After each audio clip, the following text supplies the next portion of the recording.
Hello guys, आज हम start करने वाले अपने बीएससी फोर्थ सेमेस्टर के मैथ्स का सिलेबस। फर्स्टली आज मैं आपको बताने वाली हूँ कि आपका सिलेबस होने क्या वाला है फोर्थ सेमेस्टर में। आज हम इसका पूरा सिलेबस डिस्कस करेंगे और नेक्स्ट मंडे से मैं आपकी सारी क्लासेस डे बाय डे लेनी स्टार्ट कर दूँ। जो हमारा फॉर्मेट रहने वाला है क्लास का वो चैप्टर वाइज होगा। सिर्फ और सिर्फ आपकी जो लीव हुआ करेगी वो हुआ करेगी संडे में, वो भी इसलिए जिस दिन पर्टिकुलरली आपकी छुट्टी भी नहीं होगी उस दिन, क्योंकि उस दिन मैं लिया करूंगी लाइव सेशन। अगर आप लोग कहेंगे तो मैं ले लूंगी, अगर कोई ऐसी जरूरत नहीं होगी तो नहीं लूंगी। संडे को अगर आप लोग का ये होगा कि भाई हमारे ये डाउट्स हैं तो आप लोग के रेगुलरली संडे को आया करेंगे डाउट क्लास, वो आप लोग अपने अकॉर्डिंग मुझे टाइम बता सकते हैं। बट हाँ, ये जो हमारा नेक्स्ट मंडे आने वाला है तब से मैं आपका जो बुक फर्स्ट है उसके फर्स्ट चैप्टर से आपका स्टार्ट कर दूंगी सिलेबस। ये जो हमारा जनवरी का मंथ है इसमें मैं आपका कोशिश करूंगी कम से कम एक यूनिट तो पूरी हो ही जाए। तो आज हम क्या करने वाले हैं, आज मैं आपको बताने वाली हूँ आपका सिलेबस। सबसे पहले हम पढ़ने वाले हैं आपका सिलेबस जो है, बताने वाली, पढ़ना तो है नहीं, बस हाँ आपको एक बार नजर डालनी होगी कि हाँ ये चैप्टर नोट करने हैं।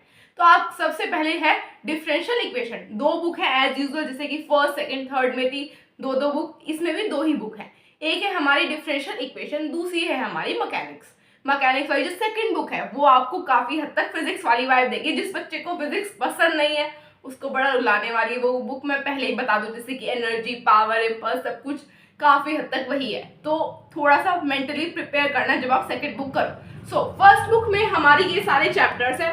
बुक का नाम क्या है हमारा, डिफरेंशियल इक्वेशन।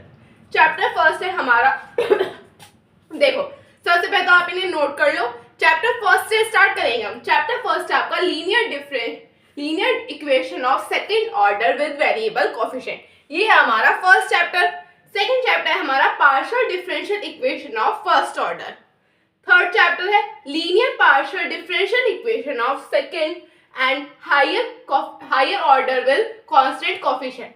ये सारे आपको जो अभी तक मैंने नाम बोले यहाँ तक, ये भी जो थर्ड चैप्टर है partial differential equation of second order with variable coefficient, ये आपको पढ़े पढ़े लग रहे होंगे। रीजन क्या है, जो हमने थर्ड सेमेस्टर में चैप्टर करा था लीनियर डिफरेंशियल इक्वेशन से रिलेटेड था, वहां पे तो आपकी जो पावर होती थी वो होती थी सिंगल, बट यहाँ पे सिंगल पावर नहीं होगी। देखो नाम भी देख रहे हो आप, यहाँ पे क्या है, यहाँ पे सेकंड ऑर्डर आ गया, जो हमारे कोएफिशिएंट है वो भी अलग अलग होंगे। वहां पे आपका क्या था, एक्स थे या तो वाई थे, एक ही चीज थी। यहाँ पे देखो सेकंड चैप्टर में फर्स्ट ऑर्डर, बट हमारे यहाँ पे कोएफिशिएंट भी चेंज आएगा।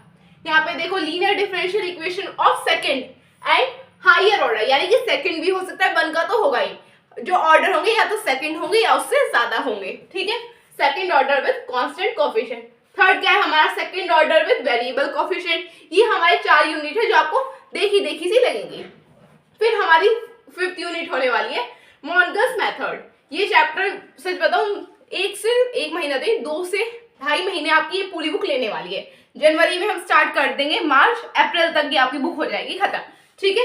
ये हो गया आपका मॉर्गन्स मेथड।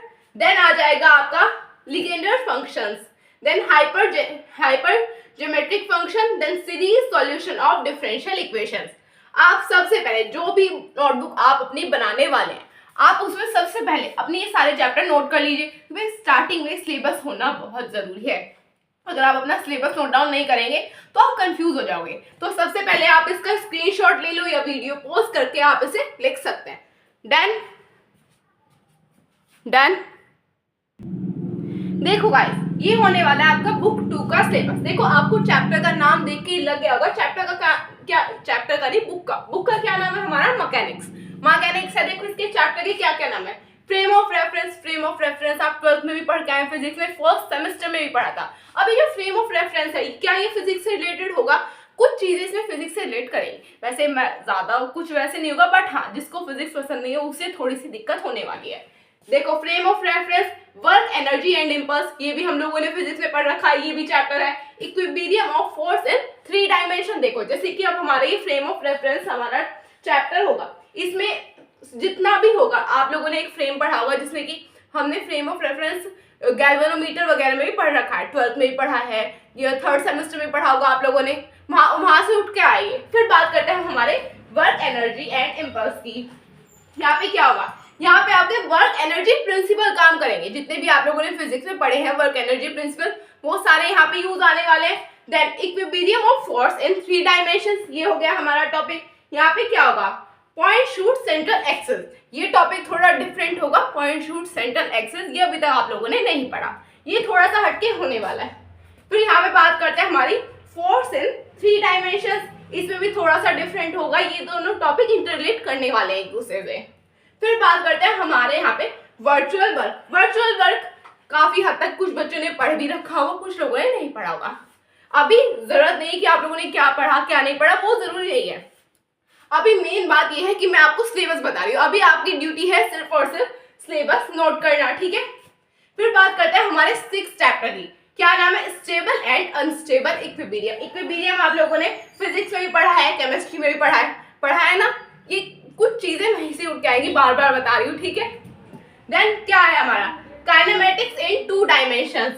फिर है हमारा 8 चैप्टर है रेक्टिलाइनर मोशन। 9th है हमारा इलास्टिक स्ट्रिंग, इलास्टिसिटी वगैरह आप लोगों ने पढ़ी है। स्ट्रिंग तो कहाँ पे कितनी जगह यूज होता है पता है, कैल्वेनोमीटर में भी होगा, बहुत सारी जगह होता है ये हमारा, ठीक है। तो ये हमारा elastic string. Then motion in restoring medium, ये हमारा चैप्टर होने वाला। देन है हमारा कॉन्स्टेंटाइन मोशन, कॉन्स्टेंटाइन मोशन, ठीक है। देन है हमारा सेंट्रल ऑर्बिट। ये सेंट्रल ऑर्बिट किससे रिलेट होगा, अगर आप लोगों को याद है कैप्लर्स लॉ, कैप्लर्स लॉ आप लोगों ने पढ़ी थी, ये वहां से उठ के आपने यहाँ पे सेंट्रल ऑर्बिटल से रिलेटेड थ्योरी पढ़ी थी, ये वहां से ही उठ के आया। तो आपको ये चीजें ध्यान रखनी है जिन जिन में मैंने आपको नाम लिए। जैसे ये वाला चैप्टर, ये चैप्टर का नाम तो इतना ही है, बट जैसे ये कहाँ से रिलेटेड है, वर्क एनर्जी प्रिंसिपल से, ये चीजें थोड़ी सी ब्रैकेट में थी, आपको उन्हें लिखने की जरूरत नहीं है, आप सिर्फ इतना लिख लो। मेनली आपका चैप्टर ये है, ठीक है।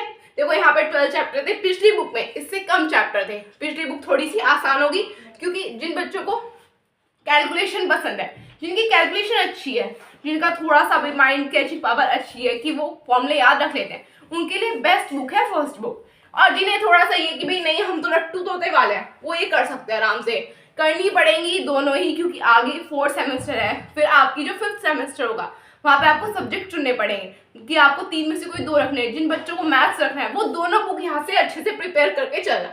अभी सिलेबस नोट कर लो, क्योंकि इनकी आगे जरूरत पड़ने वाली है। आपने स्क्रीनशॉट ले लो या फिर आप वीडियो पॉज करके नोट कर सकते हो। डन,